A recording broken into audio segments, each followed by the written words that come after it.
Welcome back to another episode of Find the Line, presented by Against the Grain Design and Print, where we dive into real stories with real racers, the successes, the hardships, and everything in between, with your co-hosts Logan Cipala and Joe Falde. Produced by Luke Cipala, it all starts right here, right now, on Find the Line. Yeah, and we can do anything. Mama said it's true, and I put that on everything. Mama told me one day I'ma blow up big and I'ma be a king. And my papa told me it's okay to sit where shit hurts. Don't forget your dreams, cause they'll get you through this. All right, welcome back, my handlebar brothers and sisters.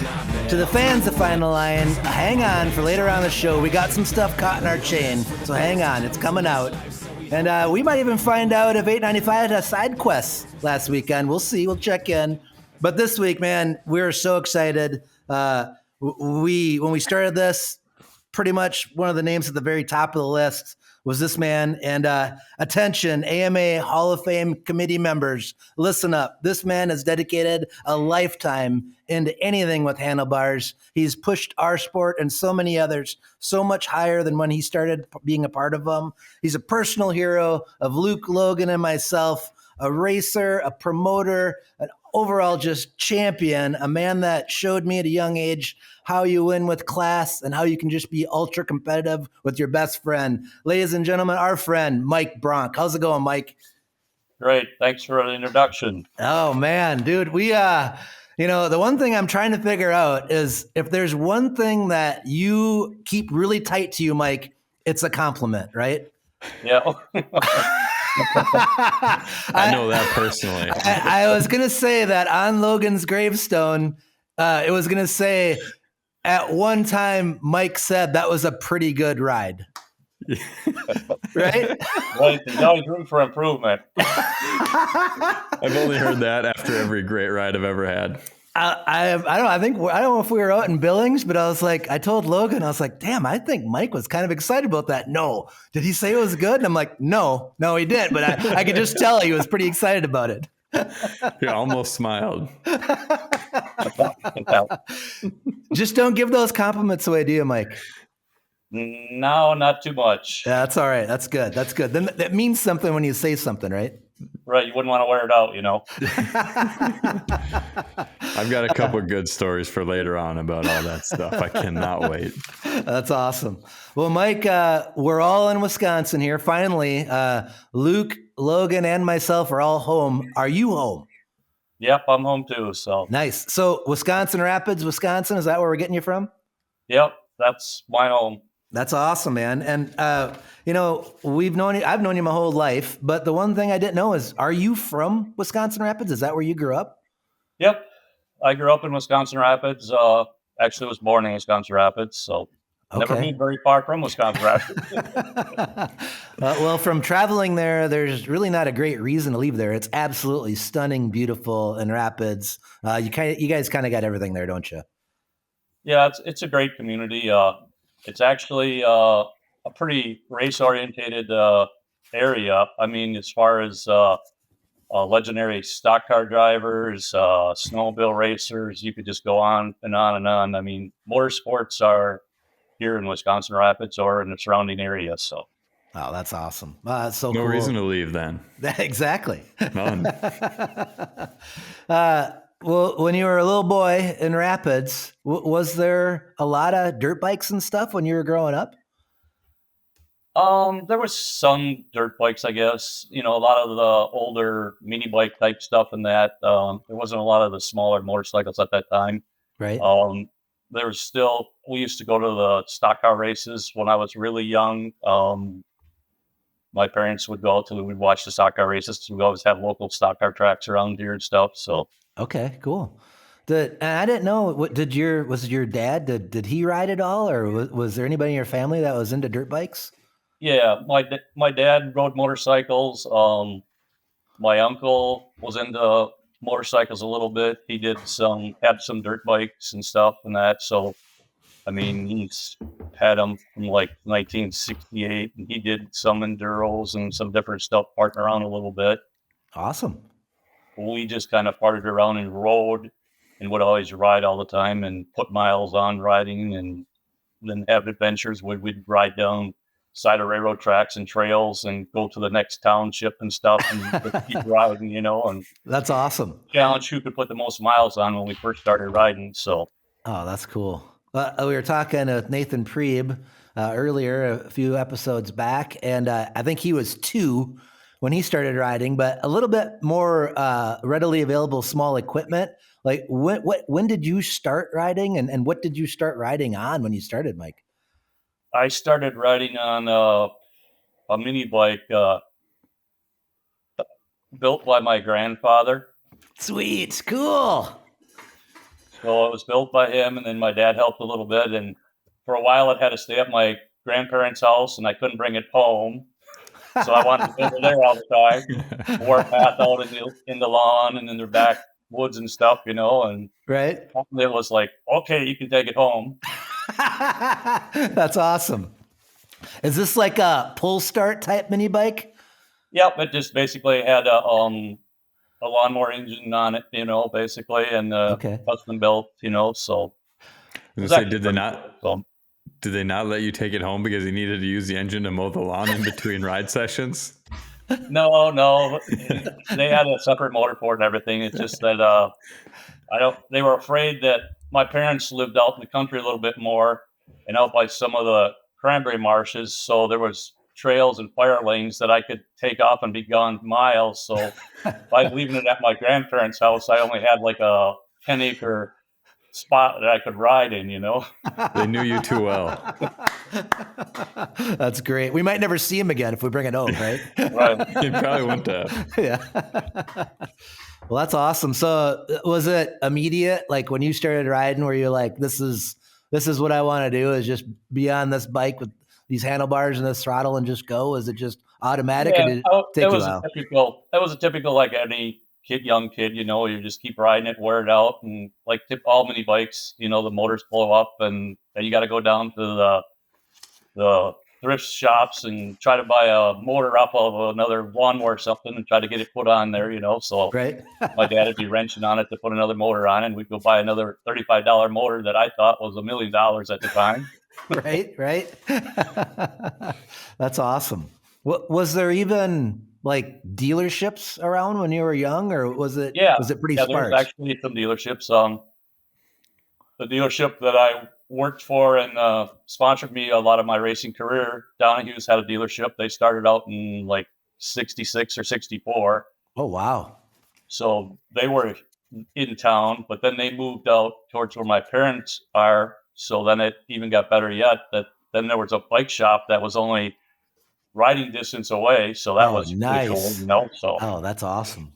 and then we graduated up to a motorcycle, right then. So that was pretty good. And that's what I was going to say is this.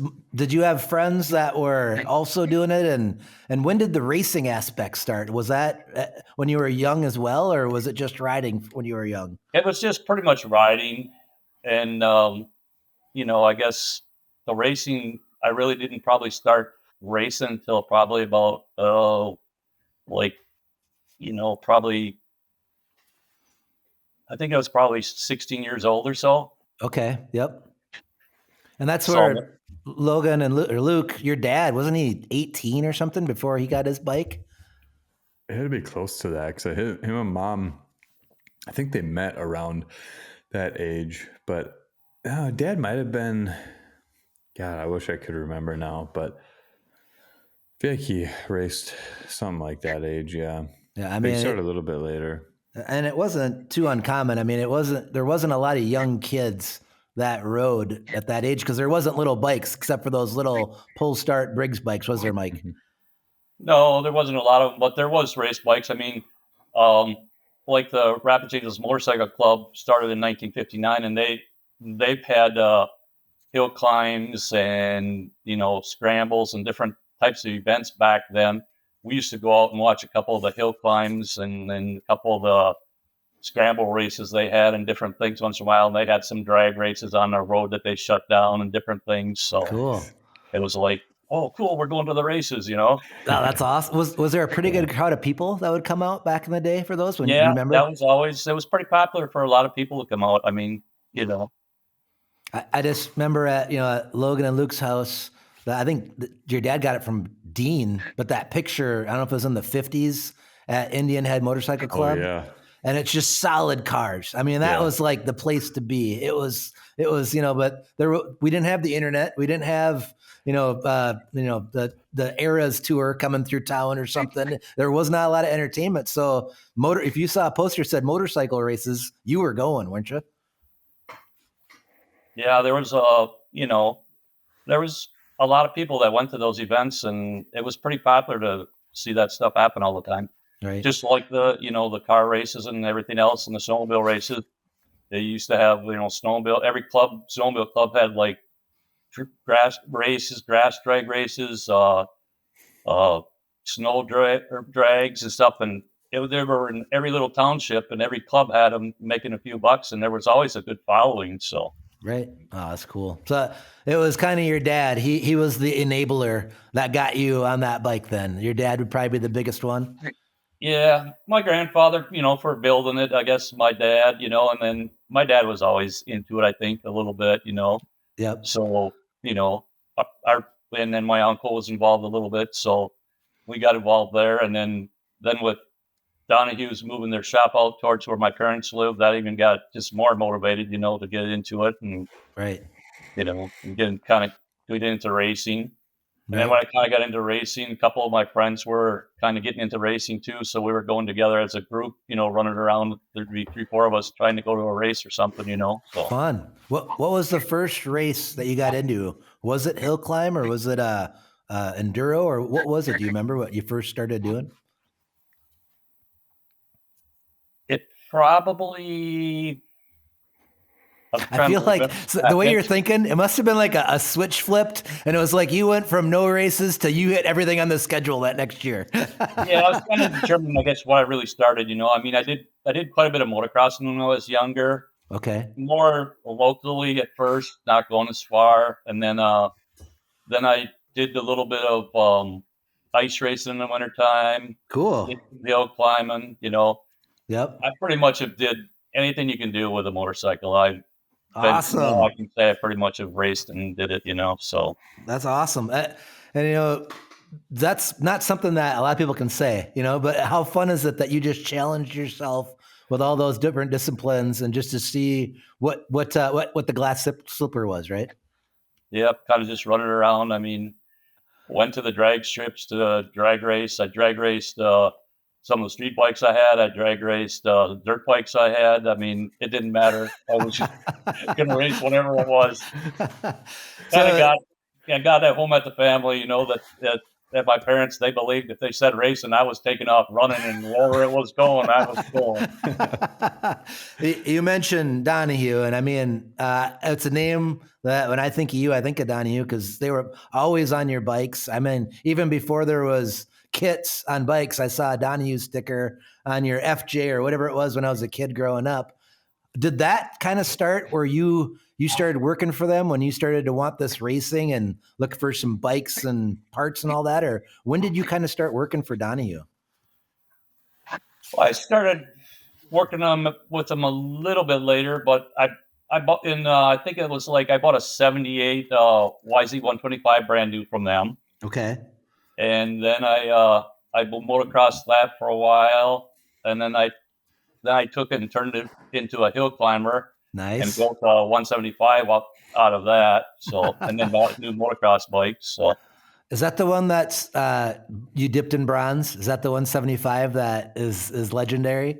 Well, it's probably a version of that. That's one of the first versions. It's probably 3 or 4 down where I finally got the exact tuned one that I've still got it and saved it. That I won a couple of nationals and was proud to win a couple of District 16 and District 23 events. Every event I went to that I won every time. So, oh man, I remember that bike it had an aura to it. That was amazing. That's fun. But so with Donahue, then, did you know the owners or how? I in my cartoon bubble, I just see you like they're trying to close the door and you're just snooping around and they can't get rid of you. I mean, I just see like you're like a pest to them. But did you know the family or did you just start hanging around or how did you kind of get involved with Donahue? Yeah, I kind of started hanging around there and getting them to do a little bit of work because Bob Senior did a lot of performance work on motorcycles and snowmobiles and stuff. I mean, and they were racing professionally snowmobiles and stuff. So Wow. he was kind of my tuner, engine builder, Okay. mentor, kind of somewhat. That I just would. He'd go like after the shop closed, go out and work on the stuff, and I'd be like, "Glue, I'm right there," you know. Okay, I was right. He couldn't get rid of you. Yeah, it was like the door opened up. How did he know that the door opened up and I come out here to work tonight? That's awesome. I mean, from the little bit that I've been around, it was cool. The one year that you guys had them, the whole, when he was still around, I remember he was out at the Hillclimb, and that family in racing was just unbelievable, weren't they? Yep, they've got a really good career in racing and then performance and service orientated for their business too. I mean, that's what sells their stuff. They really care about the stuff and can keep it running and make it run good. So That's awesome. So Logan, we were talking about this before, but I was trying to figure out how many years you had a deal with them where you worked off a new bike. Did you have a guess, Logan, for how many years Mike went? I think he's still working to pay off his parts and bikes. That's why he's working all the time. Okay, all right, yeah, okay, that sounds about right. It's got to be close. What was it? Didn't you kind of, when you got in there hanging around, did you kind of work out a deal with them where you'd trade some time for some bikes and parts and stuff like that? Or how did that all come about? that kind of came about where I was working and I would get laid off for the summers and then I'd go work for them. And then I would, I didn't really want the money. I wanted new motorcycles all the time. So it'd be like, Heck yeah. you just work until you get enough hours and you could you could have the bike then when the season starts, you know? And so then I'd work all summer long to pay for the bike. And then next year we'd go do it all over again, you know? And Sweet. Oh, I mean, that's like a drug dealer right there. Did they put it like up in the showroom and be like, come, be on time the next month in a row to get this? Or did they entice you at all with it, Mike? no, I usually had to have a new one every year. So it was Okay. that. Okay. The worst of it, one year I had all three of them, a 125, a 250, and a 490. So I had to have all three bikes that year, all the same. So, Woo! That's a lot of overtime. yeah. That's awesome. What year was that you had a 490? That must have been in the 80s, huh? Yeah. Yeah. That's That was the awesome. first year of the 490s, I think, was like 82. Okay. So in 83, I had all three bikes. 84, I think I had all three of the brands, you know. Okay. Well, What made you decide that you needed each model that year? I just thought I was going to motocross some. Then I wanted to start hill climbing in one class. And then I decided I was going to hill climb 490s, you know, because the 465s had just come out and they were doing really good. And I thought, well, I should have the new 490. right? And then I thought, well, if I turn that into a hill climber, I'm going to have something else to probably ride and something to practice with. And because I did quite a bit of practice. I practiced a lot motocross. Then I got into a little bit of woods riding practicing. So, I mean, Okay. you know, you're wearing out bikes, you know. Anybody Right. that's did it knows that if you got a race bike, you can't pretty much ride it all week and then go racing too. Right. You don't have enough time to work on it hardly, you know. So Oh, right. Yeah. At that time, what were you doing for practicing and training and stuff? And how much were you racing, like when you were at the dealership, or what were you racing a little bit? So I did quite a bit of motocrossing for a while. I mean, I actually, won a district state championship motocrossing for points for the year. So, Oh, wow. Awesome. I did some enduros. I would, ice race in the wintertime, studding the tires and that, and it was Dang. just, there was always find something to do, and Where were you ice racing? On the river? Or where did you guys they'll race at? race on any of the lakes and ponds and stuff, and they build courses and plow them off, and then they do the oval racing, and it's pretty much, flat tracking on the ice. And so it was Awesome. kind of just something to do in the wintertime. Man, crazy. I mean, you were just going wide open. I mean, this is where I wish I had a better vocabulary, Mike, because saying that you were addicted makes it sound wrong, but I'm so proud of you. I don't know what the right word is. Like, you were addicted to motorcycles, but in the most positive way that you could be. The word sounds bad, but it's not it. Yeah, I was definitely involved with them. So Involved with. When I tried to go anywhere I could to do it, you know. right. When you were knee deep in it here, is this kind of when you got involved in Rapid Angels, or when did you kind of start getting involved with the club? It was probably in the 80s. I kind of started helping them out, laying out the motocross track a little bit, grooming it. They'd start grooming it, and I just thinking they needed to do some changes and stuff. So the club was kind of like, "Whoa, you had some ideas? Come on out, show us what you want to do." You know, the doler's going to be here this day before the race. You know, Cool. so they kind of hook you and get you in there. And then I got involved with the club, and I've been there ever since. You know, That's I probably awesome. got 40 years with them now. So Oh, that's awesome. Thank you for all the involvement. And Yeah. for the people that don't know, it's the Syracuse Motorcycle Park. Is that owned by the club, or how is that works there? we own a portion of the land, Okay. and we were behind presenting it to the town of Rome to open and have this motorcycle facilities with the state fund money and that's available and stuff.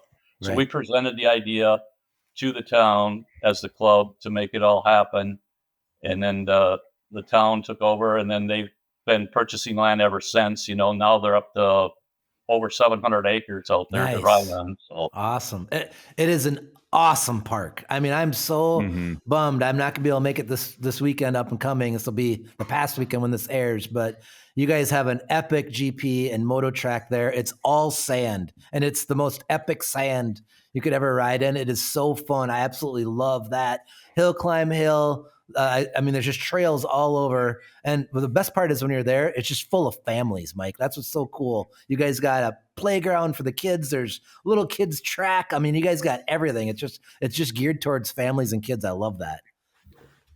yeah, it's pretty orientated to keep everybody there and find something for the kids to do so that you could still have the motorsports going on out there and happening. So Oh, well, thank you for all your time, energy, and effort. I mean, it's been awesome. The hill climb there was always so dang fun. That was the hill climb where you didn't want to hold it over the top, or you might go over the backside in a bad way. Did you ever put one over the top in the bad way, Mike, there? no, No. I probably had enough practice, let's just say. I knew where you No. could let off. Okay. All right. I think it So- was Mike Wood, wasn't it, that put one over?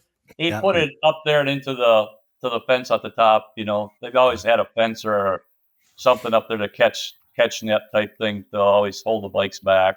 Right. At the other So- one, there was rumors I heard down where the ski hill is, where we originally had one of our hills.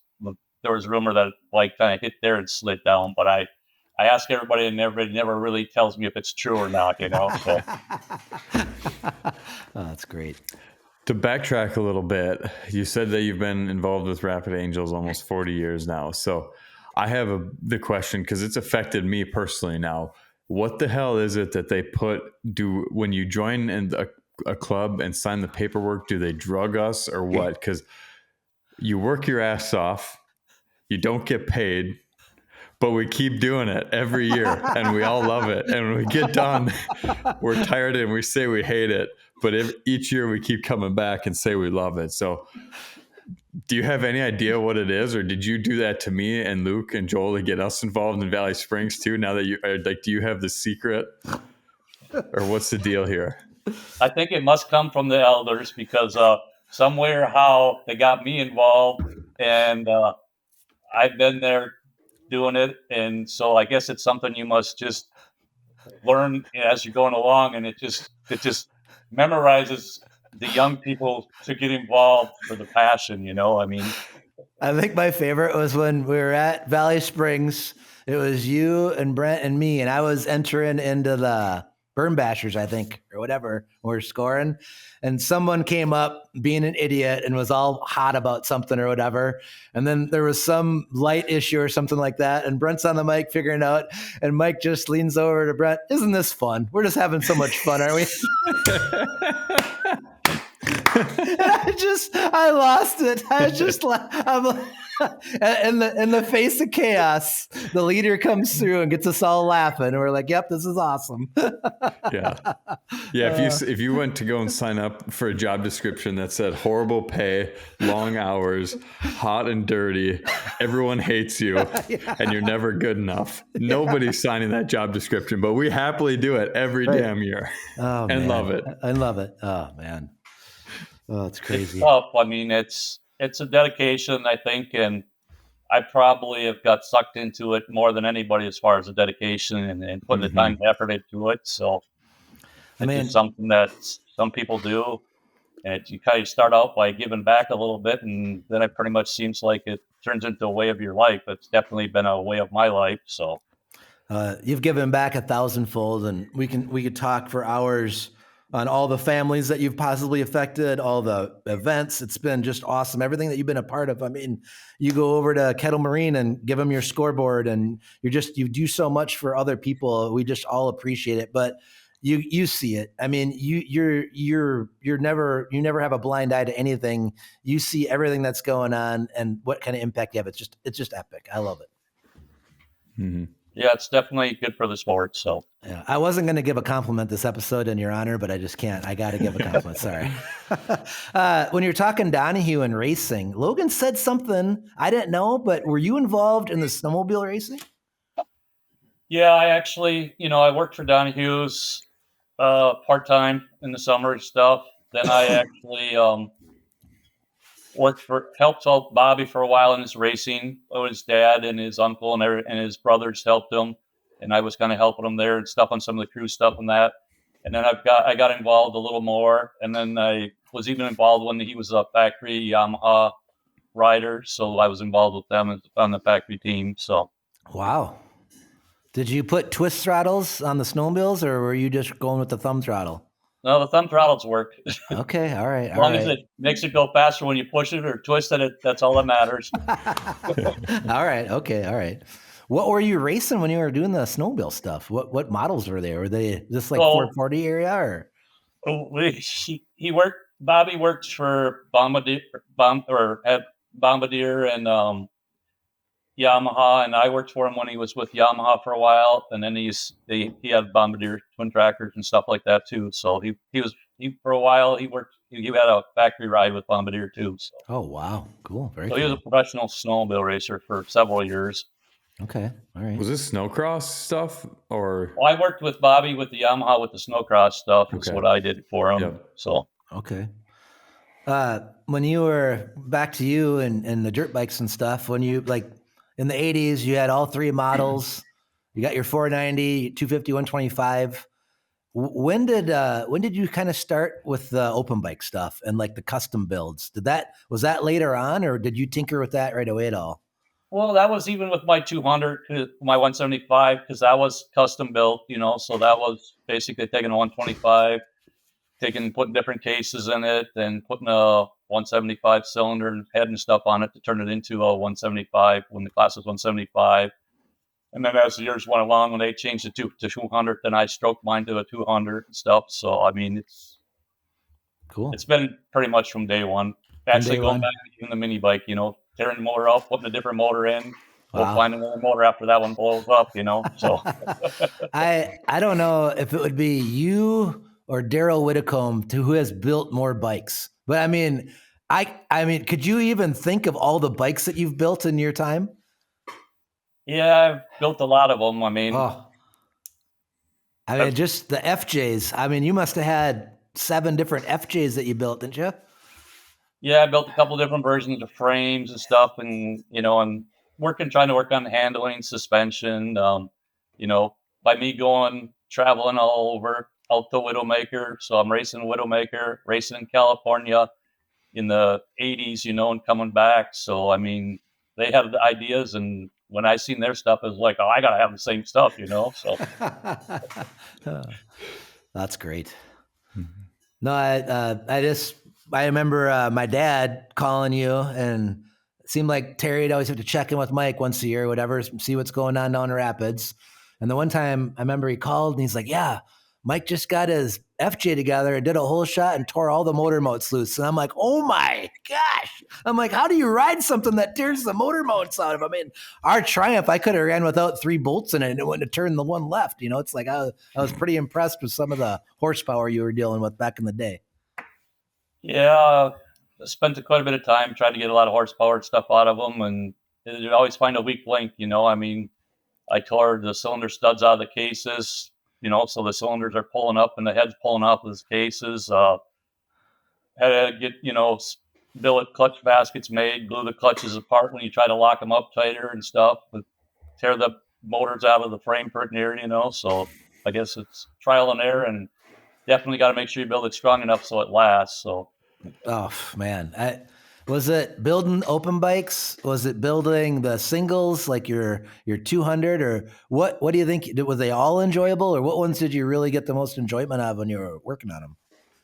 it's probably open bikes, I guess. You know, it's that kind of as I got older and got more involved and did a lot more of the motor work and stuff, but the performance with the motors and more power, you know, that tend to get into be my passion, and, you know, getting the more power you could have. I always want to make sure I had enough power, so if I wasn't the best rider, at least I had enough throttle that I could make sure I could get by up. Yeah, I do remember a few times where that tire combination was one thing that you were trying to do. See if you could run like a 7-inch wide Terraflex or something to get that FJ to hook up. No, it was only 5 inches. That's what the rule was. So Okay, all right. He knows because he read the rule book. He figured it out. Or wrote the rule book, or both. Well, I will write it. so about what time did you start or go out west for the first time, and how did you hear about the racing in the Pro Series out west? I don't even know. Maybe you know what the series was called back then. That's so far beyond my time. So I've heard bits and pieces of how you guys went out there. So I guess all the way out west, I went to out to California to Widowmaker, of course, because that was the big catch. And that was like in 82 or whatever. I went with Jay and myself, went out there, and Todd, I think, went with us 1 year too. So we went out there and raced out there. So that's a little bit different experience too, I guess. You know, riding out there is a little different than riding around here, and the sagebrush kind of grabs hold of you and throws you off your bike, and you got to learn a few lessons out there before you can accomplish anything, I guess is what I would like to say. And for the youngsters nowadays, you couldn't go on YouTube and just download every run ever made at the Widowmaker and watch it. It was urban myths and legends and maybe a VHS tape here or there. But did you even have any idea what you were kind of getting into, or did you talk to anybody that had been there? We've seen some little bit of some video and stuff and that, and little captions and stuff, you know, and that was where you had to be, you know, in the air. So we had to go out there and check it out. So that was good enough. We all got together and jumped in a van and drove out there and raced, you know. So did you ever lose anybody, or did anybody ever just stay out there? I mean, did everybody that went out came back with, you know, all the appendages, or did anybody pick up a wife while they were out there or anything? Or no, everybody made it back pretty much. The bikes were probably the roughest part.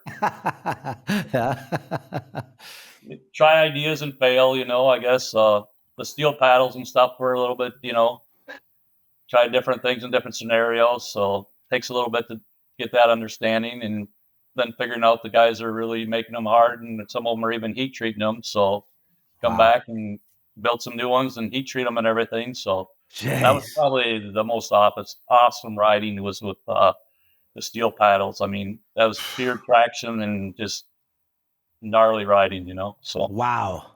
Do you still have it? Yeah, I've got a version of a couple of them. So wow, that's art right there. You got to hang that up in the living room. Did you take night classes in material science to learn about the heat treatment and how you needed to do all of that to make it as strong as possible, or what? Because I know you liked taking night classes for a while. Yeah, I did some of that, but it goes back then. It was connections with people and stuff. So a friend of mine's dad owned the foundry in town. Jeez. Of course. This is the most Wisconsin statement ever made, Mike. A friend of mine's dad owned the foundry, right? Yeah. So in town, and then we're going over there, and we're talking about the heat treating and stuff, and so it's like we got to get these heat treated. I need like a Rockwell 30. Oh man, wow. I mean, I can't imagine. I mean, how cool you guys are. I mean, it's got to be like you're going to frickin' Mars, going from Wisconsin Rapids out to the Widowmaker. I can't even imagine what that must have been like. Yeah, it's still the same distance as you guys travel out that way now. So I don't know. We got GPS, smartphones. I mean, hell, the vehicles almost drive themselves. It's a little, and little Joel still story. screws it up. Come on.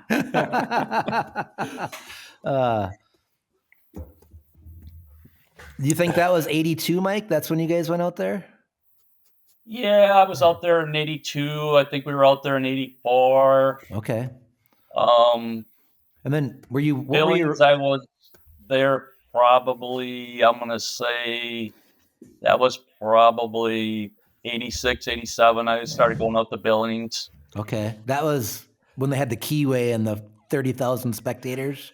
Yep, it was awesome there. I mean, it was totally insane. So, oh man, just the stories Todd told me, I can't even imagine how that must have felt when you're doing a test hit on your bike in the Keyway and there's just 30,000 fans lining the fences up, half drunk and ready to scream. That would have been amazing.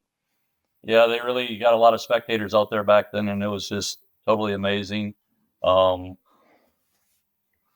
It's just unbelievable, Did it feel weird coming home? Like now you're just immortal again when you come home? It's like you don't got no fans cheering or nothing? Yeah, it was kind of, you come back and you race at some of the races around here and you're like, they call this a hill and there's spectators, It ruins you. It does. Just like skiing out west. You can never ski in the Midwest again once you ski out west, right? So what you got to do, and if they got something around here, you got to still go to them and, make them happen. So, Yep. Which year did you start bringing Dad and Kirk Kester and Toby and all that whole crew? So this is where this kind of lines me up, because I got to hang around with you guys when I was young, and you had first started just going out there. And I don't even remember, we were watching one of the old videos, and it was crazy to see like Dad's trailer. That was probably almost in the 90s, probably when we were out there. Okay. We took Mike Wood out one year with us. Dad, Todd, and I did. Kirk Kester was out there, Toby and those guys. And then we all kind of started running out there, and that got to be pretty cool. So. I just got a text from your lawyer, and they're not sure that the statute of limitations is up yet, so maybe watch it on some of these stories with that crew. Okay. That sounds like a crew of troublemakers right there. That sounds like there'd be some good times. Yeah, there's some good times. Oh, man. And 5 people in the pickup all the way to California and back? Oh. Yeah. There was a couple times sideways in the ditch almost in the trailer, and man. Kirk was driving, and what do you think about that? I think the trailer was in the ditch, then the trailer was alongside of us, but we're keep on right on going. Were you with when they smoked the deer and they broke the tie rod, and then they got back on the freeway and they didn't know the tie rod was broken because the tires were so big on the truck? No, I wasn't there that time. Oh man, geez, unreal. Now, you're a old school just king when it comes to traveling, because when we had the Cipala van, and I think it was the maiden voyage on the first Mercedes, we were driving, and of course I'm driving, so something's going to break. I'm going and everybody's sleeping. I got the graveyard shift, and all of a sudden something's not right. I'm like, I can't go 45 miles an hour. I'm like, I thought I just blew the turbo up. I pull over. I'm like, I don't know how I'm going to tell Todd this, but something's not right. I'm like, hey, something's wrong. All of us are panicking. Mike, boom, right to the phone. try shutting it off and just turning it back on. Sometimes that'll reset the codes. I mean, instantly Mike is like Googling. He's just cool hand Luke. He knows how to do this. 10 minutes later, we're down the road. It's reset all the codes. And I'm like, man, I would have spent the night there in a panic, but Mike's all over it. That was pretty epic. Yeah, I guess the internet makes it a lot easier for everybody, and that's made it a lot easier for the racers. Every racer now can get everything that used to be really hard to get. I mean, when I started racing, it was who you knew and who you were in order to get the stuff that was the best. And now anybody can get what's out there for everybody, you know? So. Oh, yeah. How the hell did you go about organizing all of your traveling when you guys were doing that before? Because for me now, it takes like a good amount of time on the internet to book my hotels and find the travel plans and figure out where we're going to stay. Like, I can't imagine what you guys did and how you did it back then with literally a map in the truck and then just driving to where you're going. Yeah, you'd end up just picking, your cities where you were going to stop, and you'd have to have the reservations kind of made a little bit ahead of time, If you were traveling and everything was going good, you were trying to make a reservation a day or two ahead of time where you think you were going to get to and hope you'd get there. Oh, man. And if you knew you were going to be late, you pretty much had to guarantee the room. So you give them the credit card and we got to get there, or that's a nice place to stay, but nobody was there. Oh, man. You don't know if you're getting the Ritz-Carlton or the neighbors of the crack house. Yep, you're just hoping that you get something best. And if you go out once or twice, then you always had if you knew it was good or bad, you'd know where to go and not where to go. So, right. I think that's why we stayed at the Billings Hotel for the first 15 years that we went to the Great American, because we just didn't want to change ever and knew it was pretty good, even though it wasn't. Right. Even though it wasn't. It was good enough for us for a while. Right. There you go. So. Well, as a young man, I mean, racing in the Midwest, you were extremely successful in Hillclimb and multi-time national champion. I think you led for a long time to be the most winning rider ever. Did your success in Hillclimb, Mike, when you were younger, did you have to work up to it, or were you right there fighting for wins when you first got into hill climbing? I guess when I got into hill climbing more and just started doing it more, the wins came pretty easy for me, and then just to be more consistent all the time was what I was after. But it was still a lot of riding, I mean, I did, when I stopped doing quite a bit of the motocross, I'd practice a little bit. Then we started doing a lot of woods events, and we were hosting more woods events. So I started doing more free-riding the trails and stuff. Okay. And we'd go out and set up enduro trails, in Black River Falls and stuff that we posted races there, different places. So it was a lot of building those trails and then riding and breaking in those trails. That was a really cool experience, Oh, yeah. Woods riding is a rhythm and a speed thing together, and it's just when you get it and you're doing it, it feels good. It's good because you're going through there so fast. It's like unbelievable. Oh God, yeah. No, There's feel nothing like more deer beautiful. or something running through the woods. Yeah, sing it, brother. Oh man, yeah. You hit anybody that's ever gotten that groove. No matter if you're AA or C, you just feel invincible and like nobody could go faster. There's just no feeling like that going through the woods. It's the best. Mm-hmm. That's awesome. Well, I kind of wondered because if you were motoing a bunch, in this time frame, most of the people hill climbing had a 6-pack of beer in the morning. Maybe they put on a helmet, maybe they don't. And here you come as a trained motorcycle rider where you're competing against people that were bringing the bikes off the farm or whatever. But now, I mean, it's a whole different level of competition. And did you get to see this as you were going? How the competition just kept getting more and more and more in hill climbing? Yeah, I mean, I think hill climbing's changed a lot, and it's definitely got way harder and a lot more serious. Through the years, you could see that. I mean, I probably came in a little bit better than everybody else, and then and working on suspension and stuff that me from motocross and that, knowing you got to tune your suspension, adjusting your suspension accordingly for that. When they ended up, when I started hill climbing, the hill climbers were just putting extensions on and riding their bikes, and it's like, Right. that ain't right. No. I think that, and this is me I'm almost 50, it's like when I was in the early 80s, the people that hill climb that I saw, they were just thrill seekers, basically. And they were just trying to hang it out and go as fast as they could go and really didn't put the effort into training. And then people like yourself and the Parmeters, Rick Parmeter especially, when you got to see somebody that actually had bike skills get on a bike and do the hill climb, and it's like, okay, now I get it. This just isn't, Evil Knievel going over buses. There's talent that can be involved here, and I got to see it as a young man, the difference. And we still had people that could do well because the hills were set up to just go for it, right? But that talent really got to be part of it. And you were one of the guys that I always saw riding the hill, Yeah, the hills have changed, throughout the years too. I mean, our hills used to be just a lot more natural. Then they got turned into more of the jumps and different scenarios into them, and ledges and stuff cut in and that, I mean, so that's changed. The performance of the bikes have always got better. So, and the riders have got better. The availability for the parts and stuff has all improved. It's hard to compete, and talk old to new because the technology has just changed the sport so much, and it's just, it just keeps on changing. Who knows where it's going to be in 20 years from now? So.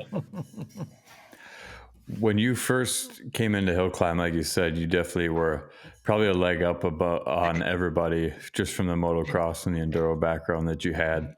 Once you got into it and everyone started seeing your success, did you notice people trying to step up to get back up more close to your level with either bikes or riding time or anything? Because it was, even when I was young, hill climbers were not riding dirt bike outside of hill climbing. So it had to have kind of shocked the world when you showed up, and it was this, I'm sure nobody really appreciated a motocrosser coming in and kicking everyone's ass either. We still don't like it to this day. Yeah, I mean, it's about riding, and you're right. I mean, at one time it was like those people, a lot of the hill climbers never rode their bikes. I mean, it was like, that was your race bike and you didn't have another bike, and you went and did a whole shot on Saturday and you took the races on Sunday, and it was like, guilty. You're never going to get any better if you don't ride your bike, and yeah, my family, they always said, don't go out riding, you're going to get hurt. But really what they should have been saying is go ride so you have the talent to not get hurt, right? I mean, that's kind of how it works, is you want to go around and just get lots of hours on that bike so you know what you can and can't do. Yeah, and that's what I say, as a young person, that I had so many trail miles on compared to a lot of people. I mean, sure, I didn't start racing till I was 16, basically, Yep. But I had millions of miles on dirt riding, goofing around with dirt bikes, going to sand pits, going all over, just riding constantly, Right. Can you think of anybody that maybe saw you come in and then wanted to be more competitive and started up in their game, like right when you were getting up to that top level? I think there was a lot of people that once it started getting more competitive, there was people getting involved. I mean, just in your area over there, there's a lot of people, like Mike Knapp got involved. He's a guy that didn't have much, but he went and worked and got the connections, got the stuff going, had some good runs, did some good stuff at the amateur nationals. There's a lot of other people there, I mean, Mike Knapp was the guy that invented the 1000cc Thundercat, wasn't it? Didn't he patent it or something like that? I don't know what it was. I know he was involved with some stuff going on with that or what was happening, and and Paul Growth was working on stuff too. So I mean, there's, and Bernie got a little more involved. He come over here and had Gene helped build him that 750, the first one, and he upped his game by doing that, and having a little bit of suspension and a little bit better chassis, and a good running motor, Right. I mean, at one point, it was just that if your bike would run, it was good for most of the people, I used to just shake my head when I go there, Right. Did you start your bike the day before you went to the races? Right. I feel like another thing I wanted to bring up, and this is the perfect platform for you. Maybe if you want to vent or if you want to hold it to what's caught in your chain later on, Mike, but the rivalry that you had with these two guys' dad, Todd. I mean, it was the crowd could feel it, right? Because it was Harley Davidson versus FJ. That's that's what I just remember you guys battling. And if there was traction on that hill, Todd was sweating it because that Harley, it was a thumper. But if it was dry, that Harley could kind of lay some stuff down. But what sucked was Todd always got the damn crowd on his side, didn't he? Yeah. Yeah. I mean, there was, Chuck Ninefault was involved a little bit there too, so it was Chuck, Todd, and myself. And then later Toby was involved. And I was like, all these Harley guys are always against me. Damn it. And that's where I think it was amazing as a kid and, a young adult racing with you guys is you guys, say what you want, but here people don't understand what people put in. And if you have an experience like AMA Amateur National Championship, you don't understand that there's nothing amateur about it. What people put into it, the level of work, discipline, everything that they throw at it, it's everything that they have, their time, money, effort. And I got to see that from you and Todd and all the people that you've mentioned. But you guys, you competed at this high level. But yet I never saw you guys take a swing at each other. I never saw you F-bomb each other or get mad. You all wanted to win so damn bad. I remember there were secrets, like you were doing everything you could to try to best, but that was your buds. And how did that work? Where did you guys where did you get that from to be so competitive, but yet to be such a gentleman about it? Was there some place that you could channel that from? No, I don't know. I guess it's just it's a rivalry, but yet you wanted the open bikes to do good. You wanted to see good rides. I mean, if somebody could turn in a good run, it's impressive. And if you tried and you couldn't do any better than them, well, so be it. Then they deserve it. But and a lot of it was the hills. Sometimes the traction situations, of course. I mean, the Harleys always seem to hook up better, but that's usually the V-twin motor. So, I mean, if you want to vent and say how much you dislike them, that's fine, Mike. I don't dislike them. Okay, I mean, all right.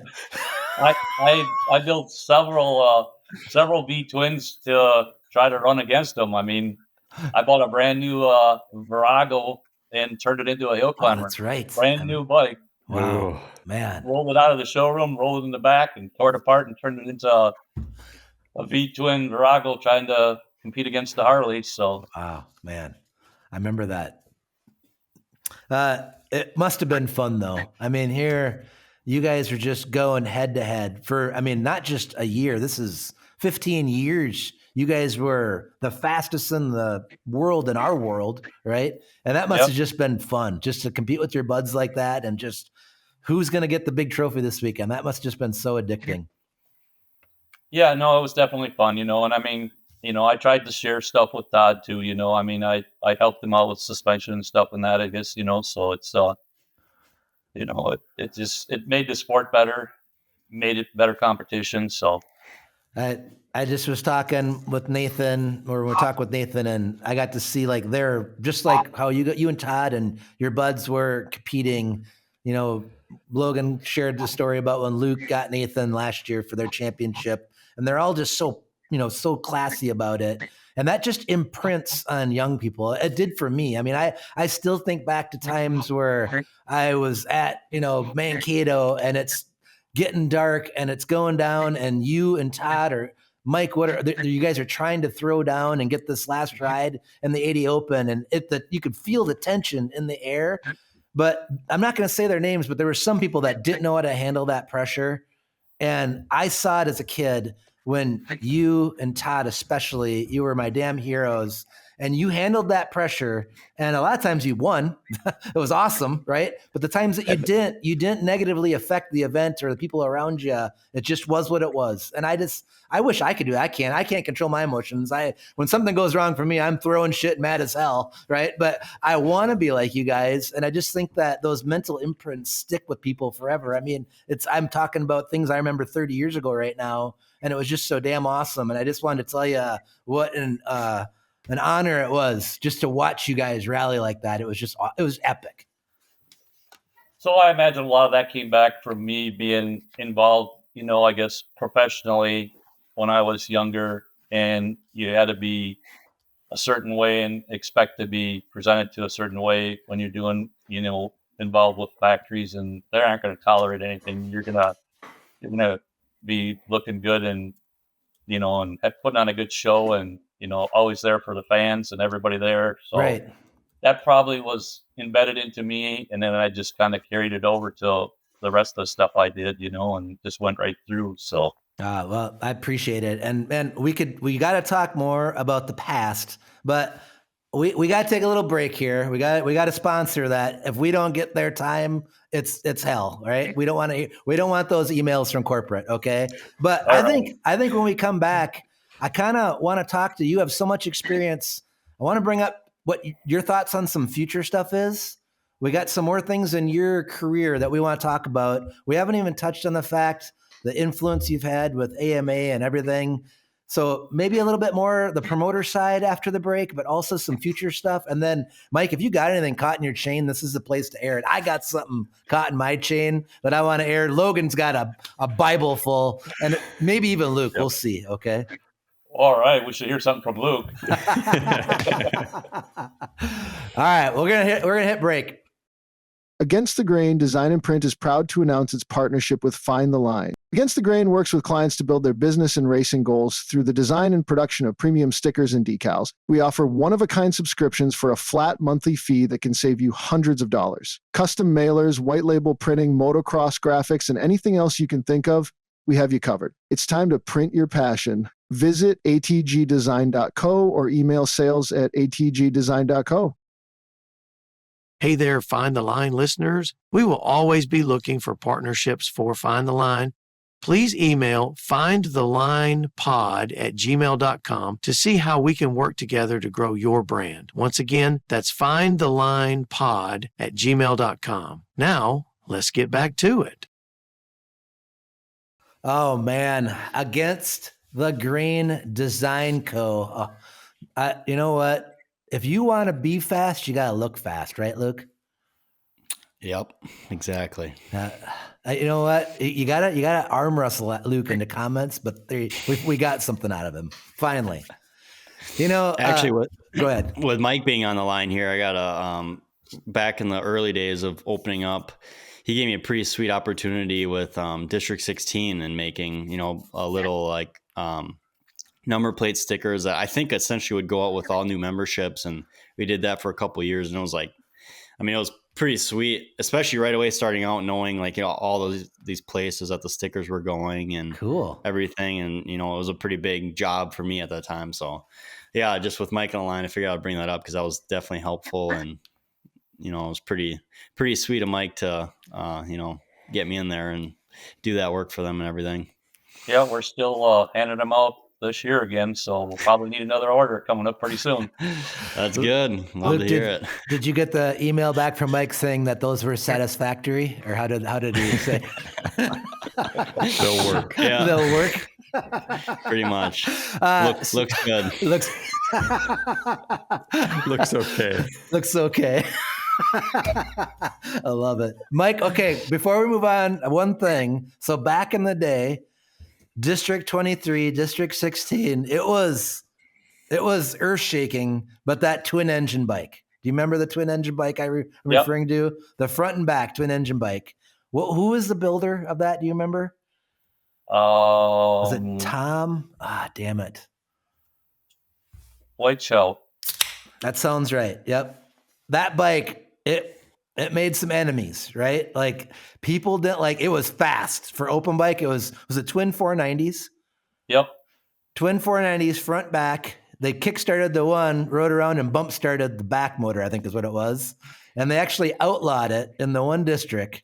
And just knowing how your mind works, right now, is there a fully built bike to compete with that sitting in your garage that just never debuted? It's not fully built, but I took two knew it. Z1000s, and it was going to turn it into a grass dragger. Of course you did. Did it look like an NTPA national truck or a tractor puller with the motors hanging off there? Well, they didn't have to be offset that much, really, just enough to get the sprocket. So it got lower to the ground than I wanted, and then I decided that, well, this is never going to make a hill climber, so it'll have to just be the grass dragger.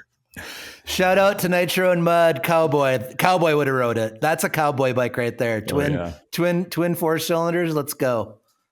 See, I knew it. That's the mad scientist that we're dealing with, ladies and gentlemen. He just saw the idea. Twin 490s not enough. Let's try twin 1000s, right? Why not? Well, Oh man, yeah, that sounds about right. That sounds like something a hill climber would have thought of back in the day. So I can appreciate that. Yep. So, anyways, we're gonna wrap up and break Mike's segment into two different ones because he has had such an unbelievable and cool career here. We're gonna do the find the line of Mike's portion of his career for just the racing aspects. So, like we said, you grew up, did tons of riding, and were surrounded by so many professionals. So, how did you find your line in the racing portion of your career up to this point or up to that point? I guess it was, like you said, brought up in a racing community, association with all the people that race, the professional level of the racing. I mean, we're talking serious professionals, Dick Trickle, Tom Breffner, Box, all these people some of these guys built chassis. Some of them were just, racing NASCAR, Wow. ASA, legends just about. So, Yeah. Bobby Donahue's snowmobile racer, professional snowmobile racer, won Eagle River, worked for him, worked with the family. So I guess I'm just saying I had a really lucky career association with people and transferring that into, I guess, my racing to be successful and professional and just moving forward, I guess that was just awesome, Oh, man, that's cool. How fun to tap into those memories too, right, Mike? Yep. I'm sure every time you're twisting wrenches or working on something, you're thinking of those old boys that maybe taught you a trick or two. Yeah, it's always, I guess it's some of the mentors you say they forever, you remember. So it's definitely awesome. Oh, yeah, that's cool. That's super cool. And it's pretty, I've found too, just personally now, when you have people that you can sit and work with or watch that basically give you the answers, you already know what to do. You just got to go and do it. And that makes it pretty easy to see or to go out and put in the extra hours wrenching or riding or whatever, and learning how to handle yourself like you guys did when the D23 battles were cutthroat back in the day. Oh, cool. Man. Yeah, there were some pretty good ones. Some of the Mankato drags, when that was a big challenge for that day, and that they had good crowds, and come out the winner there was just, awesome. So I enjoyed that several times, and, it was just great. Well, it kind of sounds right. Nathan found his line by just putting hundreds and hundreds of hours on a bike all by himself, but Mike found his line by just surrounding himself by complete champions in the racing world, and they push you down your line just by being around you. Or drug them with one or the other. Yeah, I would say I was honored to be surrounded by a lot of professionals and moving it forward, so. It's amazing. We could talk for days about your career, and thanks for sharing what you did on riding. And you've had a big impact just on your riding career on all of us and so many others. But also, that's a whole, not even a portion of the things that you've done The other part that just blows my mind how involved you've been, Logan, go for it. Yeah, it's a big deal when you have a career that's successful, and what you've done after retiring from racing is just as important or more important. And he's been a part of so many championships and so many goals for just myself personally, but so many other people.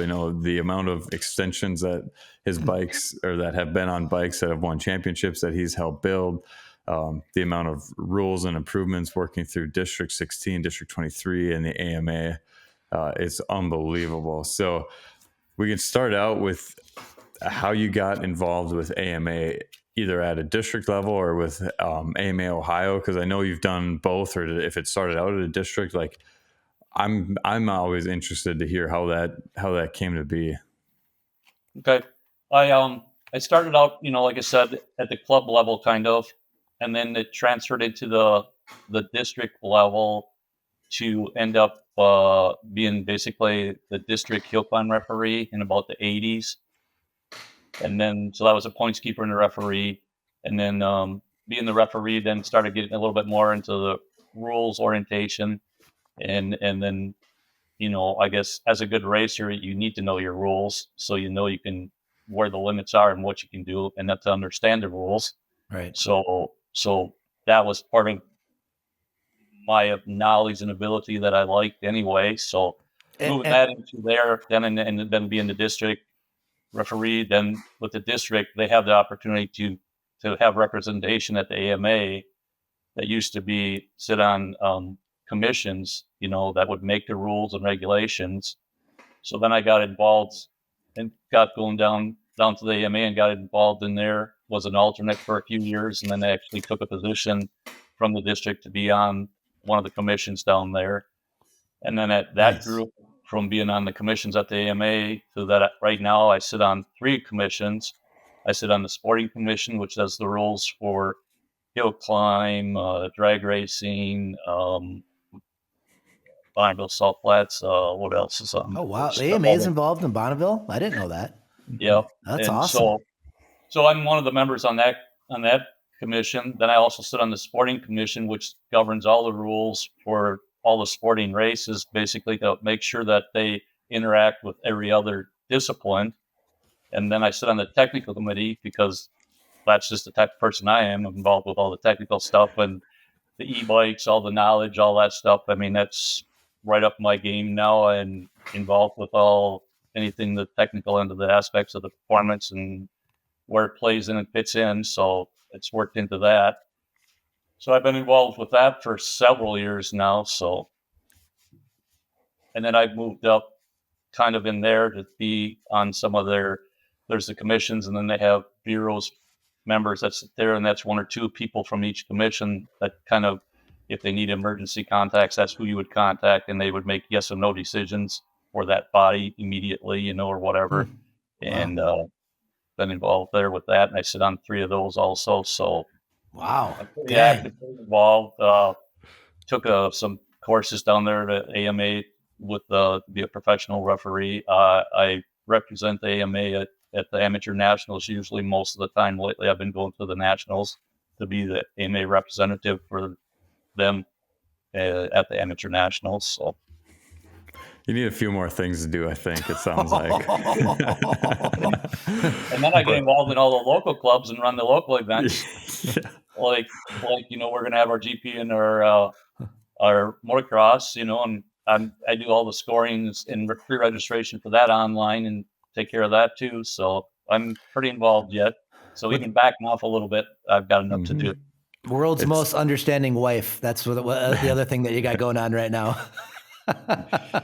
It is a lot of work. I know that from what I've seen, and just with our one club that hosts one race a year. But I do want to back up because you mentioned the technical committee and e-bikes, and it perked me up because we had Josh Muzakis, who's been doing really well hill climbing with his Starkvarg here in the Motoclimb Super Series, and you had approached me when the Motoclimb board was going about and asked my opinion on it. And what are your personal opinions on the e-bikes, or what went into the decision making for the Motoclimb series to allow those? And what do you think of that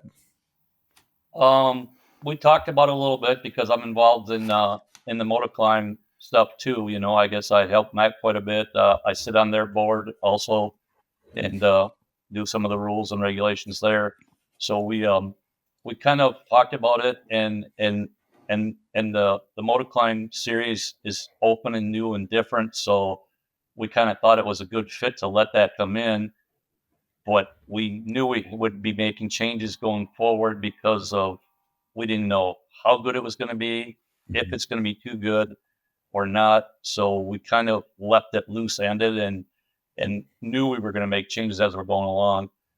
This year we put in this thing that the rule that says they got to have it set at the 70 horsepower limit, and you can supposedly track that and keep data and prove that it's running at that tune. So it's out there. You can see it. You can make sure that's what it's doing if we have to. So, and since then I've got to ride the e-bikes a lot more than, what I even dreamed I was going to get to ride, because one of our local dealerships took it on, and we've had them out at our club weekend rides. So I got to put some time on them a little bit, playing with them, adjusting the power levels and stuff, and then learning you could hit the power button up and down and just like a shifter. So that was just amazing. So of course I'm like, well, set it at 100% and let's back it down 3 or 4 steps and we'll just keep hitting the button like it's a shifter. Oh, wild. That's awesome. So, the e-bikes are pretty impressive. I think there's a place for them, but I just don't know where it's going to be. There might probably the best answer is there probably will be a separate class someday for them, so. That makes sense. I think it's so important. Rules are a big part of what we do. And especially when you're racing a clock and you got, tenths, or not even hundreds or thousands deciding championships in this sport, rules are a big part of it. And I was blown away when I started, and I tagged along with Cipalas going west and going to some professional races. And here they're racing for big trophies and lots of money, no teardowns ever. And I come from the amateurs where when you go to nationals, if you're on the top 5, you're getting tore down, or your top 3 are getting tore down and inspected. And I think that when people, even like Whittecombs and some of the people from the West that have came and dabbled in to the amateur nationals, I think they really appreciate the detail to these rules, right?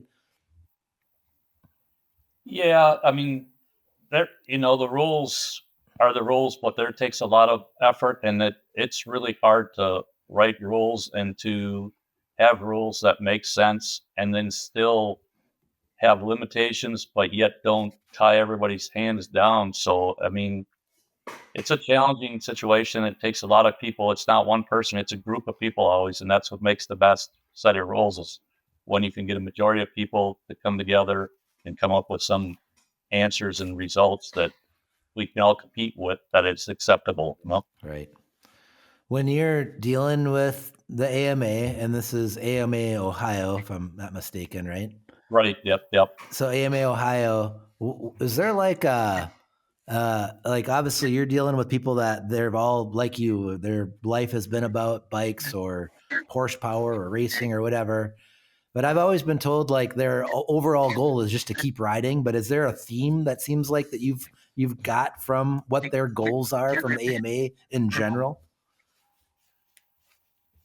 It's the AMA is about riding. It's about protecting the rights to ride too, which is hard for people to believe, but that's a portion in our world today that you have to protect that right to ride and where to ride. Right. So, there's a portion of everybody's money that belongs to the AMA that's going to that, and that's the way it is in the world. If you don't fight for that, it's not going to be there. So that's the unique part about the AMA, but then there's still the racing aspect about it too. So. And that's where I just want to bring it up. I'm a proud member of the AMA. Even when I wasn't racing, I was still a member. And it's important. Like, there's not a lot of people out there that are trying to keep us riding, right? So the ones that are there, let's support them. Let's be members. Let's happily read through the magazine that we get every month and enjoy it and dream about some of the locations that they're out there riding. But you are a part of that, Mike, by your involvement You make them strong. You give them the local intel. You're keeping this. And that's what this is all about, is we just want to always have the same rights and abilities that we do right now, if not more. Yeah, it's a passion, I guess. And most of the people that are involved at the AMA, you can see it. It's a passion with them. They all might have a discipline that's true to their heart, but the passion is there still for motorcycling and to protect the rights to ride, so. Right. When you guys get there, do you all have like a bunch of quad jokes that you bring out? Like, is it fair play to pick on the quads? They've got the AMA version for quads too. So I didn't know. I just thought that was fair game. That as you pick on all the thumb throttles and don't call them bikes if they got four wheels. I thought that maybe was a common theme there too. No, it's okay. It's just all about riding, I guess, and rules and regulations. So okay, I guess that's just me. I like having fun with that. Yeah, I'm sure you do. Well, Logan owns a four-wheeler, so that's it's part of his problem too. So we'll call it Morgan's. Okay, fair. Fair enough. Well, when it's a work vehicle, you can have it because you need it for work. So okay, that's true. Yeah, that's true. I have a side-by-side, so I'm probably guilty. I got a side-by-side and a four-wheeler, so I need them to get around and take care of the work on the courses. So. Right. Well, unbelievable, your track record with the AMA. Thank you. And thanks for being an official. That's not a rewarding position when you're at the Nationals, and you're basically, your whole reason you're there is to tell somebody no, or you can't do that. Right. But thank you for being that person that always wants it to be fair. And that's where I've said it before when your name had got brought up. I'm like, Mike doesn't have an agenda. He just wants everything to be fair. That's his agenda. It's like he's not pushing for one thing or another. He's looking for a baseline for everybody to compete against that doesn't favor anybody. And I appreciate the hell out of you by being that, because we've all been to that event where you can just feel it's not that way. Yeah, it's a challenge, and it's an opportunity to do it, but I guess it's got to be done, and that's the right way to do it, like you said. So we all appreciate that. So, not to sidetrack, but we got to also talk about your involvement with 895 here. And are you just blown away that damn Buell is doing what that damn Buell's doing? Well, I kind of was mad that I didn't get it together faster so I could ride it. Hey, you got to ride it, the very first one. To race it, Oh yeah, I thought you did. No, you did race it once, the first one. Yeah, but I mean, I could have got it together faster, but I just left it sit around because I was too much going on. It's just. What year did you buy that first engine? Whatever year that one was, is 08 or 09. A smashed one, and I got it right away. So okay, Logan, walk the people through the involvement of Mike and the Buell and everything. Yeah. I mean, this is a whole show in itself. Just this. This is one of my favorite stories of my entire race program and how we built it up here. So obviously I'm biased, but I think it's just an unbelievable story. It went from, we bought my first open bike. I did not ride it very well. It was a little bit tricky to ride, and a V-twin was obviously better, or the best, but the 1190s were insane. There was one for sale at the time, and some guy was throwing around like 25 grand for it. I'm like, there's no chance we're going to buy that. A 990 wasn't fast enough. I didn't want a Harley because I didn't want the big long pipes hanging out the back like Dad had. It's going to break his heart. But and no front fender. No, yeah. And I did not want a starter cart. So at some point within these discussions, Mike mentioned that he had this Buell thing. And I'm like, well, Dad, if we build this Buell, does it have to have the long pipes like yours does? And no, it doesn't. So we were at the AMA Grand Championship banquet one winter, and Mike came up here for either a district banquet or for a club meeting or something, and was going to leave this Buell for us so Dad could start building it. I'm like, yeah, this is going to be pretty sweet. I can't wait to see it. And Mike had always said, I don't think it's going to be fast enough. I don't think it's going to be fast enough. I'm like, well, it should be pretty good, I think. And we get home and it's sitting in the garage, and Dad picks it up. Oh, it's heavy. It's really heavy. And he's going off. I'm like, oh my God, it's going to be heavy. It's going to be slow. No one's got any faith in it. And then we build it up and we start building this chassis, and the thing is looking really cool and coming together really nicely. And they got it up to a point where it was about to run. And I remember I must have been out riding or doing something that day, and I came home and both Mike's hair and Dad's hair is sticking straight up in the air. The shop is a bigger disaster than most of the time, and neither one of them will talk to me. It's wiring day. And they were wiring it. Yeah. So they could get it to start, and it would only run if you were like chopping the throttle as fast and as hard as you possibly could. And I'm like, I was absolutely no help. And it ended up being a small issue, but this was kind of crunch time too, because we were trying to build it for the first Bay City Nationals in 2011. So it was like we needed this thing going and wanted to get some riding on it. And then I remember got it running, and all three of us got to take it through the field. Mike and Dad were riding through the field, and I finally got to ride it. I'm like, it sounded so cool. I mean, that night we drove it in the field for the first time was burned in my brain. It was just the coolest sounding bike, and I had a V-twin. It looked awesome. It was brand new, and I think that was probably the Thursday before the Bay City Nationals, if I had to take a guess.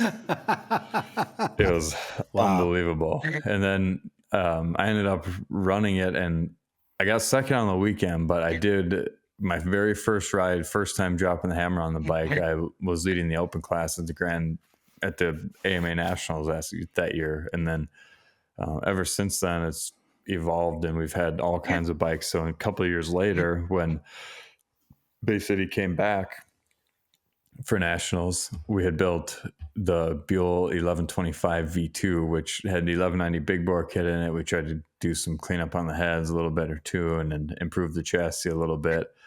And that was the infamous weekend that we groomed Bay City back to pure dirt all the way up. The hill was just beautiful. Mm-hmm. And I was able, I think I broke the hill record on Saturday on it, and then the next day I'm pretty sure somebody beat me, and then I got it back on my 500 run, and then Nick Brandenburg rode before me in the open class and got the hill record tied. So going into my open class run, the hill record was tied between my 500 ride and Nick Brandenburg's open ride, and he was obviously winning the open class at that time. And whoever rode in front of me didn't have a great ride, and it put a rock right in the middle of the main line going up that first jump. And I was like, you have to be kidding me. This hill is groomed, dialed in, and I've got a chance to do this. And that thing just like rolls and rolls and just plops. And me and Dad just look at each other like, you got to be kidding. Long story short, dropped the hammer on that, nailed the double.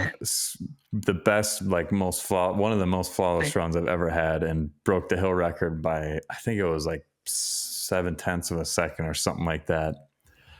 And Mike was being an AMA official running the protest tent, so he didn't get to see the ride. He heard the time, and I so proud walked over to him to go and ask him how cool he thought that was and how amazing it was. I'm just on cloud 9 right now, and he says, I imagine how fast it would have been if you had a wide wheel. Like I said, doesn't hand them out, ladies and gentlemen. Does not hand out the compliments. Never, no. He was on us for 3 years to get a wide rim on the Buell, and we just never did. I think just disgusted. Wasn't it like a 2.15 like YZ 125 wheel on there too? Yeah, and it was broke when we bought the roller, and I had Grandpa weld it because I like the blue rim. That's great. That was a special weekend, though. That weekend was epic. I remember I had one of my best rides I've ever had at the King of the Hill, and I got 7th, but I had like a 9.3. I would have broken the hill record before the weekend by like 0.7, and I ended up getting like not even the top 10 or something. It's crazy. King of the Hill was insane. It's crazy. It was so stacked. Yeah. So what do you think of the Buell now, Mike? Could be a little better.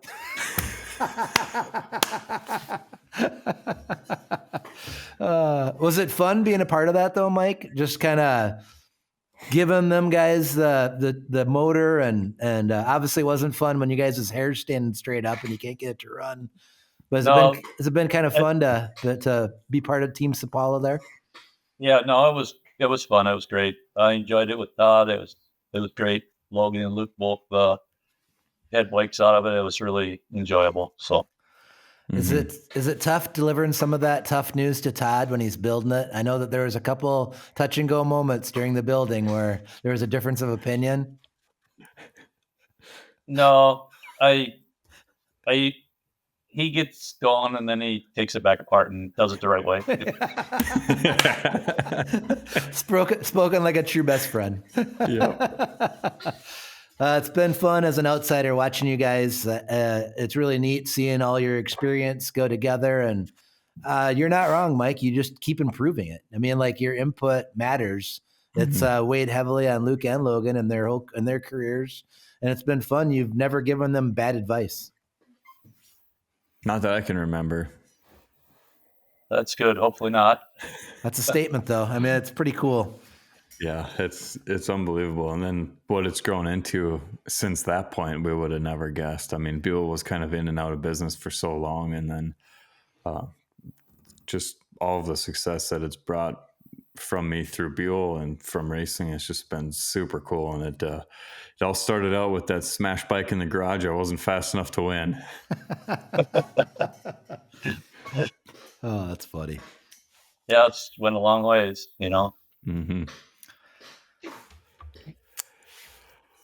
Well, I tell you, your future in AMA and Hillclimb, I mean, what I've got to see from our sport is I get to see lots of little kids turn into, adolescents into adults. And it seems like so many people have that line where they're really into it when they're a kid, teenage years, they maybe get distracted with some things, and then I'll be damned if they don't funnel right back in their mid-20s and start hammering out Hillclimb bikes again.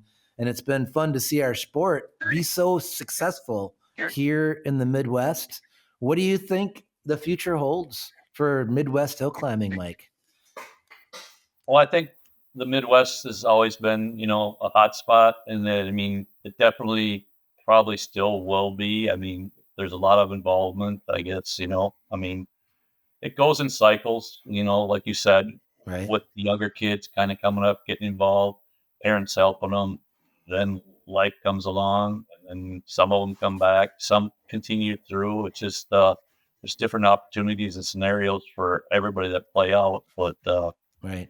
it goes up and down, and we always seem to have really good, talented riders in the Midwest to do good riding at the amateur level and even at the professional level. Now we've got talent that's recognized all over, so Right. it's pretty impressive. It is. I think it's really cool. And I think it still draws a very good crowd, and I mean, we get to see it travel into the East with Freemansburg, the Devil's Staircase, the White Rose. I mean, huge crowds, thousands and thousands of people. And here in the Midwest, we get some pretty good crowds in the hills that we have. Maybe not like those guys have, but in our area, it's fun. I mean, a lot of them are amateur events, still pulling a very nice crowd. And that kind of helps promoters get a little cash, doesn't it? Yeah, I mean, it's getting more and more expensive. Insurance costs more every year. I mean, but it's a lot of money for the clubs to put out to make an event go on. And I mean, and you need to support them. So, I mean, everybody needs to go and, I mean, try to come and watch and enjoy it. I mean, the clubs are putting a lot of effort into it to make any event happen with them. So, Right. No, I'm with you. I think that what we need is a big open class, because people love coming to watch those open bikes go. And when, that's the one thing for a long time in the amateur series, there was not a very big open class. And that's what we need to encourage and get back, is a big old open class. Back in the day when you guys were running, you were trying to beat down all those dang Harleys. I mean, that was just awesome. We need that back again. yeah, I agree that would be great. I mean, it kind of cycles up a little bit too, with the riders and the age and the maturity of them. It'll kind of come up a little bit and then it goes back down, Right. and bikes get dug out from years of sitting, and all of a sudden, wow, they're freshening up this bike and whatever, and it's just amazing sometimes to see some of that stuff. So. And once again, you've been so involved in racing. When Logan had mentioned it, I completely spaced it, but I've literally never ridden in modern era extended hill climb bike that your extensions weren't on. You've built every set of extensions I've ever had on every race bike in the last 15 years that I've been racing, and I completely spaced that part. And I can't remember how many pairs of extensions do you think you've sold? I don't know. I built a lot of extensions. I built them for a long time. I mean, when I first started building them, I was building them with a hand crank milling machine, So, I mean, wow, that's count the turns and measuring it down and to cut out the slots and everything in it and position the holes and stuff. I mean, today's technology is a lot nicer. But yeah, it's definitely. I did a lot of them. I mean, and back in the day, we used to do these couple pieces of steel and weld them together and bolt them on the side. Yep. And now they look at them now, they're kind of almost a work of art. So it's quite a change. So they're amazing. And yeah, I remember the days where it was go take the torch, cut a couple of holes and a couple pieces of steel.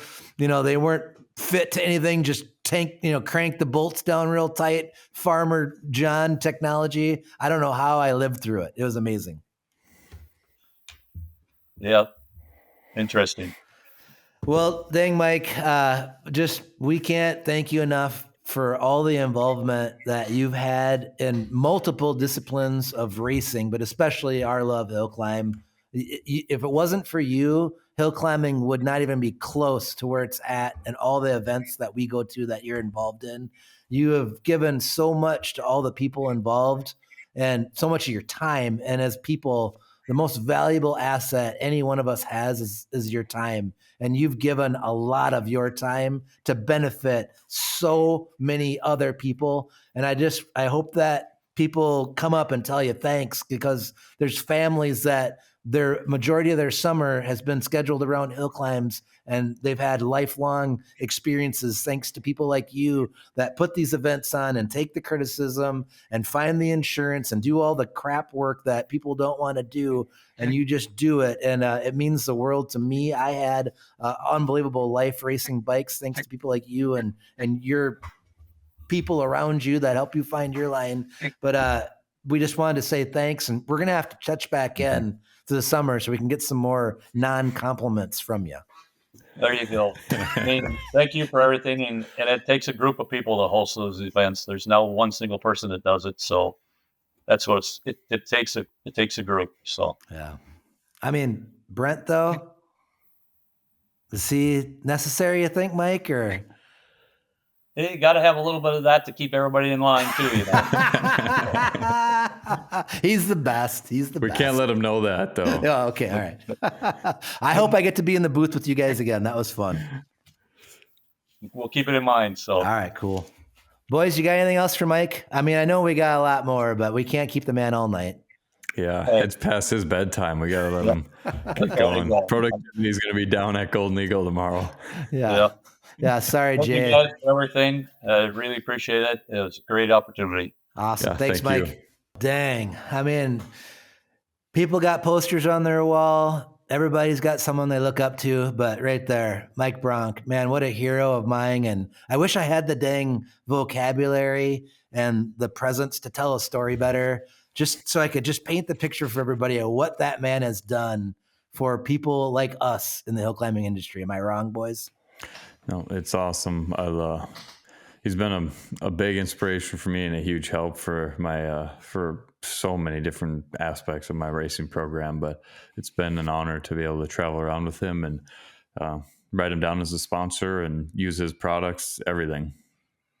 And I mean, just a fun guy to be around. I love the couple times that I've got to travel with you guys, and your dad and him, the way that they go back and forth. They go back and forth like people that have been best friends for 40 some years, right? I mean, it's just awesome.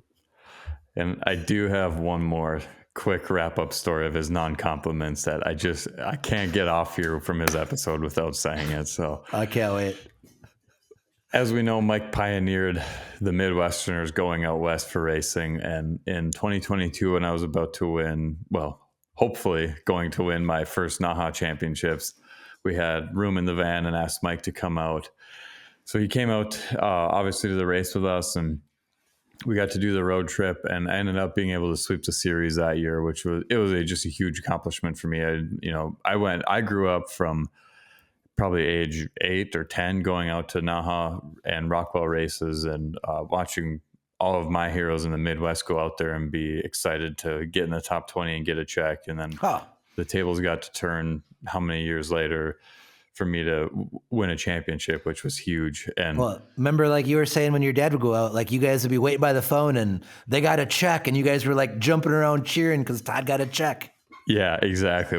We could just not wait to hear him wait for his call and tell us that he got a couple checks or did well or whatever. And it was a big deal back then.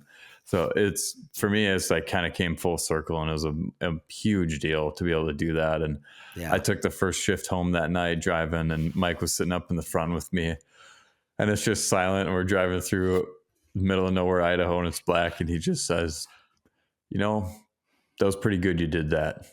Them guys didn't really take me serious when we used to go out there, and it was good. It was good. We got that done. I'm like, hell yeah. Wow. Yeah. Yep. Yeah. Put that on the gravestone, Tom. That's exactly. That's a big one right there. Yeah. It about put me into tears right there, having him say it was pretty good. So it was pretty cool to be part of that. And just like I said, an honor that he's been able to help me and provide so much to the race program and just me as a person over the years. Yeah. And that's where he's not jumping up and down, but that man loves racing. I mean, he is, it's in him. That's in his system, every part of it. And you see his involvement in all the races. I mean, it's pretty epic to be around that. All right. Well, we got to get this off our chest, right, man? Yep. All right. So dang it. Actually, you know what? First, before I caught my chain, I got to say an embarrassing moment. Luke, we got to rally a little bit at your house last weekend, right? Yeah, sure did. Thanks for the invite up. Your dad cut in some new loops and we got to go out. I rode like a squid, but it was awesome. The dirt was freaking perfect, wasn't it? Those new loops are sweet too. So fun. I've already cut in a line around the big downhill log. You know what? You've even affected. This isn't going to be caught in my chain, but it should be. You've affected your father. He's in his 60s and he's hard enduring the damn loop. And I'm like, Todd, we don't need a freaking 24-inch log going downhill. What are you doing? And he's like, oh, it's a little tricky, isn't it? I'm like, a little tricky? I'm like, damn it. I'm like, I got to go to work tomorrow. What are you doing? Even your freaking father's hard enduring now. It's Luke, bad, yeah. Back me up. That log sucks, doesn't it? Yeah, it's tricky. That whole new section too. I mean, it's a lot tighter, and yeah, it's definitely harder than the rest of the trails. It's better when the ground's not froze, though. Yeah, it is. Yeah. What were you gonna say, Tom?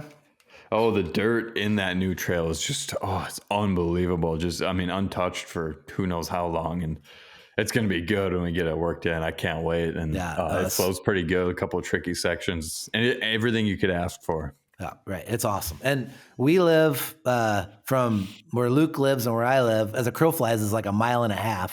But it's like 2 miles on road. And for the first time ever, I've rode up there hundreds of times. But I'm like, F it. I'm just going to throw my shit on and just ride from here. And Spoo's like, yeah, go for it. What's the worst thing they're going to do? Tell a freaking 50-year-old man that they're going to take your dirt bike away? It's like, so I just bomb up there with the 300. Luke and Todd and I rally for an hour or whatever. And, we're all on short schedule. I'm coming down and there's a huge asphalt road. And how long's that hill by my house? It's like 3/4 mile, that hill. Gotta be. Big, long hill.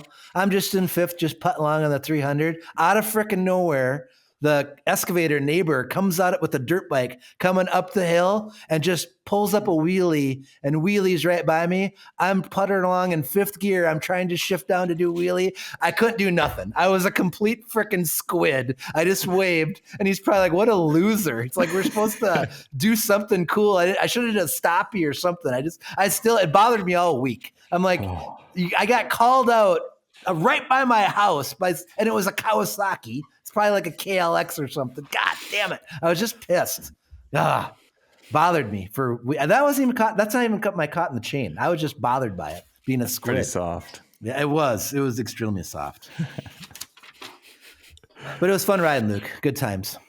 Mm-hmm. Who did the patchwork on the shroud? I think Dad did, I assume. I don't know. Randomly, I just went back out and it was all stitched up, and I was like, okay. I mean, I love it. I love that, save the shroud. It was hanging on by a thread. Yeah.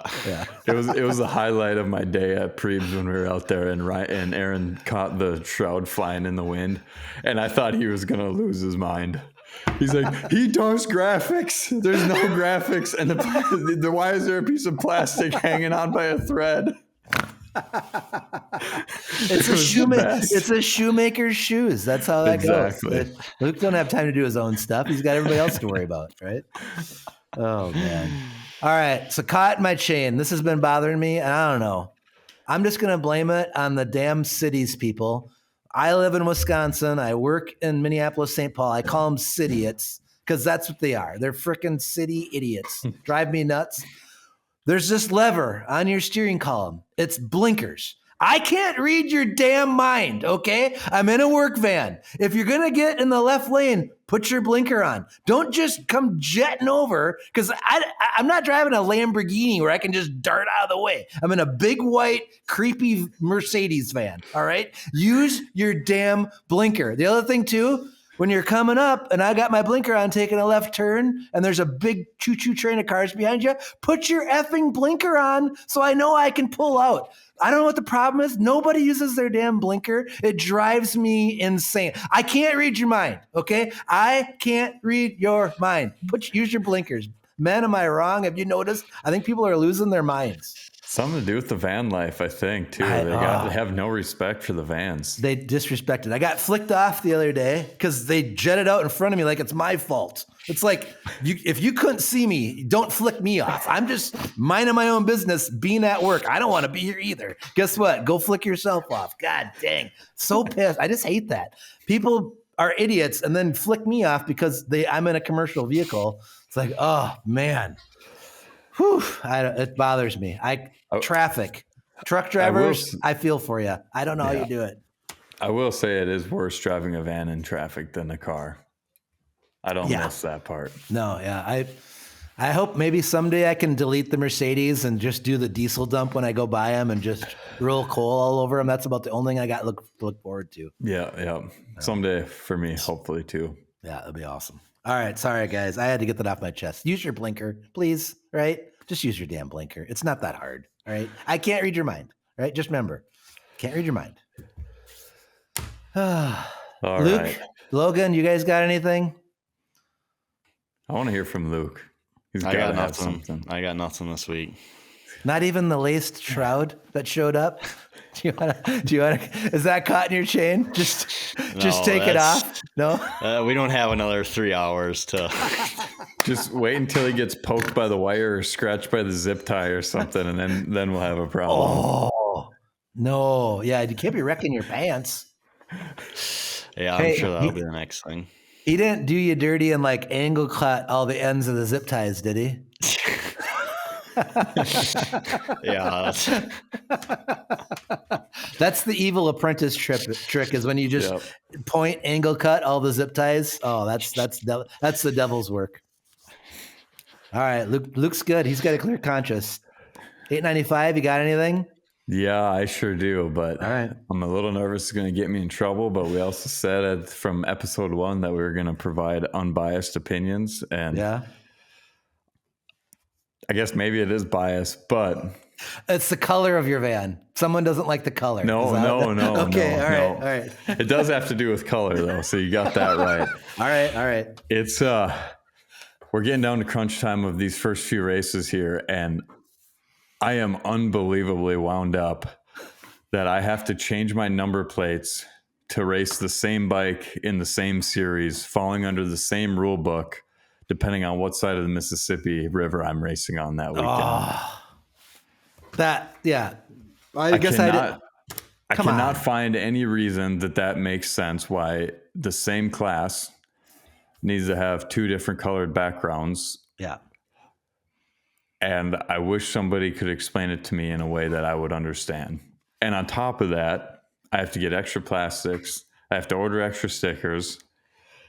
And it takes 4 tools to get my side number plates off. I need a big Torx to loosen my subframe. I need an 8mm to get my seat off. I need a little Torx to get the side number plates off. I need a 6mm to get the stupid KTM wood screw out of the side plate. I'm like, I got to empty out half my toolbox to switch my plates depending on which side of the Mississippi River I am racing on.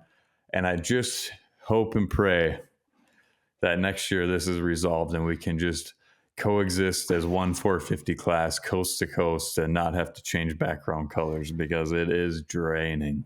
And I just feel like it's opportunity for the announcer. Like if it's this huge deal that Two Beers sees a red background on your 450 and you're in Washington, number one, he ain't going to notice, but let's just say he did and love Two Beers, nothing, whatever. But let's just say by chance the announcer notices, which they never would. You could have purple flamingo backgrounds and they would never know the difference.